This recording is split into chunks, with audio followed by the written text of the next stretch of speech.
It is Monday, 6th of June 2022. This Skidmark is about a man that caught my eye a while back. And the more I listened to him and the more I read about him, the more I admire him. This man is a man with a vision. Now, people will frown when I say what I'm saying now. But to me, he is a mixture of Donald Trump and Elon Musk. He's a South African, and the guy has a history that many people will frown on. Who is this man I'm talking about? The man is Gayton MacKenzie. He came onto the political scene quietly, but once he landed there, he immediately started making waves. Now, he is now the mayor of the Central Karoo. Now, people that know South Africa would also know that that is a very hostile part of our country. Not hostile by people so much, but hostile by nature. It is a hard country, an unforgiving country. The landscape is in one side almost breathtaking, and in many instances really breathtaking. But on the other side, it is brutal and harsh. The people of the Karoo is a special type of people. People that know how to endure. What Gayton MacKenzie is doing there is amazing. The thing that I like the most of him is the fact that he is not scared of the press. The so-called mass media cannot intimidate him. He faces them down shot for shot, and many times he just laughs at him. That reminds me a lot of Donald Trump. But then you go and you look at the things that he is doing there, his vision for that Central Karoo. And there he reminds me of Elon Musk. He dreams big. But what is most important, he understands that you cannot go big without doing the small things. He does amazing things. He visited one government apartment there and sat in the public benches and just took note of how the people were serviced. And he raised hell about it. The guy has got big plans. For me, I think he must really seriously consider to change the landscape of the Central Karoo and pursue a bigger measure of self-determination for that region. Because the plans that he have will unfortunately generate a lot of tax for this corrupt and useless central government. I have done a Skidmark about the fact that the days of the Republic of South Africa is over.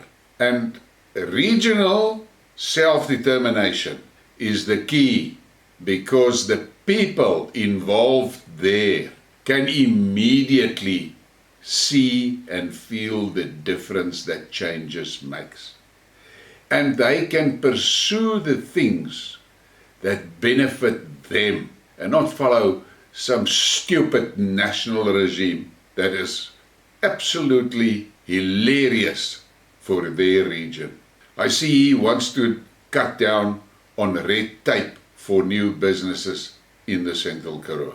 He can only do so much because ultimately some stupid IQ 70 sitting in Pretoria or in Cape Town is going to throw a spanner in his works. Gayton MacKenzie is a man of the people, for the people.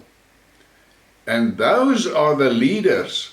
If you go and you look at history, they are the leaders that really become great leaders. I see he has embarked on a pothole repair mission. And typical Gayton MacKenzie, he grabbed the bull by the horn and just started doing it. If you look in some of the responses in the tweet on Twitter about the potholes, there are a lot of IQ 70s that are making stupid remarks. Stupid remarks. They do not understand the basics of what he is doing. And he's 100% right when he says, how can I bring investors to the Central Karoo if the roads are full of potholes? That is important. I see another tweet of his where they've given an old couple a proper flushing toilet.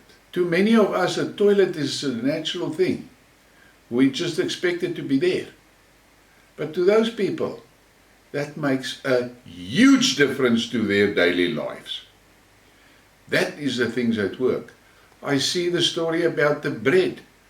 He found out that the bread for the Central Karoo is being baked in Worcester. And he immediately embarked on a mission to get a bakery in Beaufort West. And it looks like he's managed to do it. That will make a big difference for the people there. There is going to be job opportunities. They are going to have fresh bread. And the price should be better than the price of the bread that is coming from Worcester, because there is not that transport involved. And transport today is a major problem, because the fuel price makes that it affects the consumer price. I see his mission with the solar plants. That is fantastic. That area is very well suited for things like that. And his dream and his mission will benefit the Central Karoo.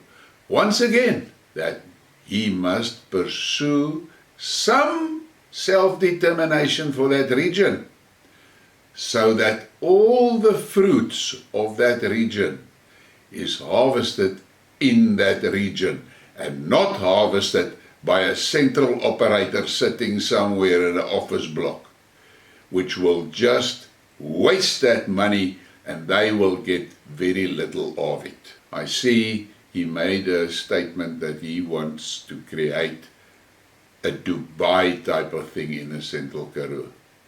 And I'm 100% sure he will succeed in that.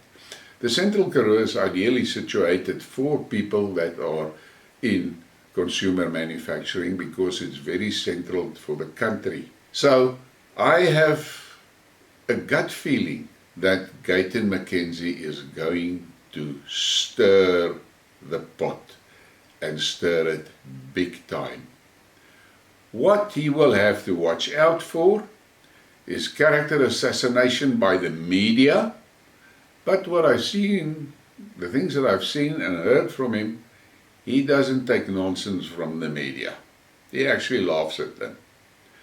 Another thing that he must be very careful of is that the ANC government will most probably try and sabotage many of his ideas, because they are scared of the results. And he is part of the Western Cape, or the Northern Cape, or what. I'm not so sure where exactly he fits in.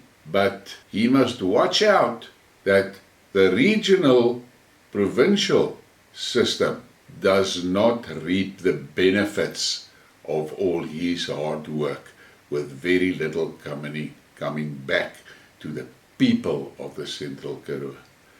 From me, I say, Gayton MacKenzie, I salute you. South Africa needs leaders like you. Go for it, boykie.